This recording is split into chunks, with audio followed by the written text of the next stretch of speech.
Pada pertemuan kali ini, kelompok kami akan membahas mengenai mengelola tim kerja dan kepemimpinan.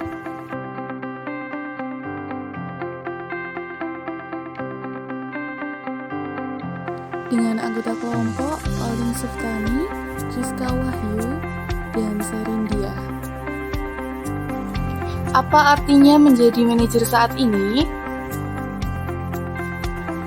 Manajer dipilih dan dipromosikan sebagian besar berdasarkan kemampuan mereka untuk mengelola dan mengevaluasi kinerja karyawan yang dapat melaksanakan serangkaian tugas tertentu.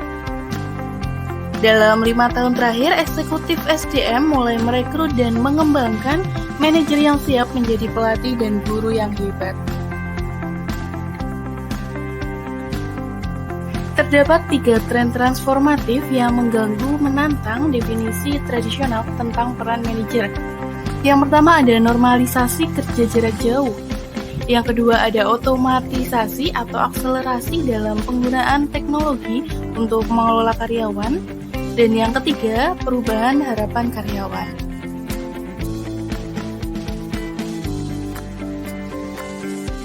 Ketiga tren ini telah mencapai puncaknya di era baru manajemen, di mana tidak terlalu penting untuk melihat apa yang dilakukan karyawan, dan lebih penting untuk memahami hasil kerja yang dilakukannya. Agar berhasil dalam lingkungan baru ini, manajer harus memimpin dengan empati. Ini akan membutuhkan organisasi dan fungsi SDM mereka untuk mengembangkan keterampilan manajer mereka, membangunkan pola pikir mereka untuk mengelola dengan cara baru, dan menciptakan kapasitas di seluruh organisasi untuk memungkinkan perubahan ini. 7 tren kerja sama tim yang akan mempengaruhi bisnis Anda.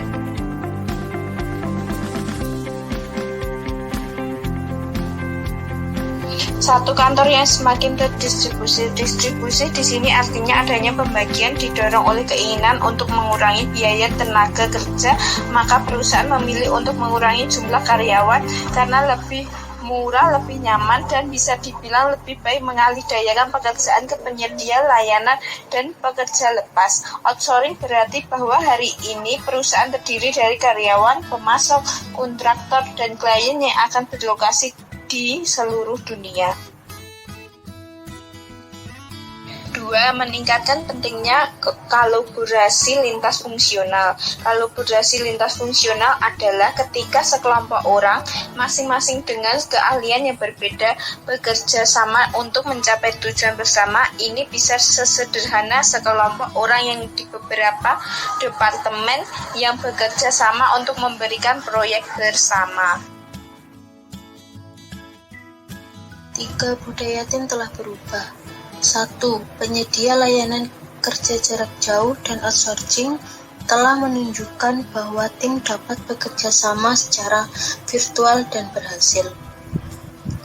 2. Orang-orang dapat bekerja sama di seluruh lokasi dan zona waktu, memecahkan masalah dan membangun solusi inovatif tanpa perlu bertemu langsung. 3.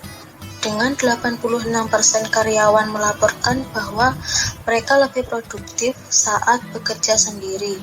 Jelas bahwa budaya tim telah berubah secara drastis selama dekade terakhir.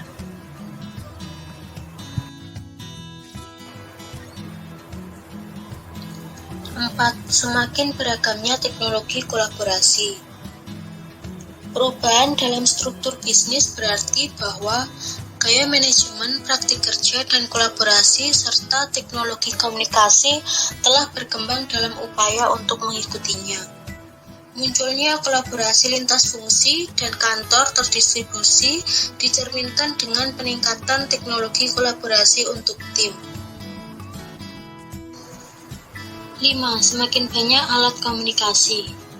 Pengguna alat untuk membangun komunikasi real-time telah meningkat secara drastis.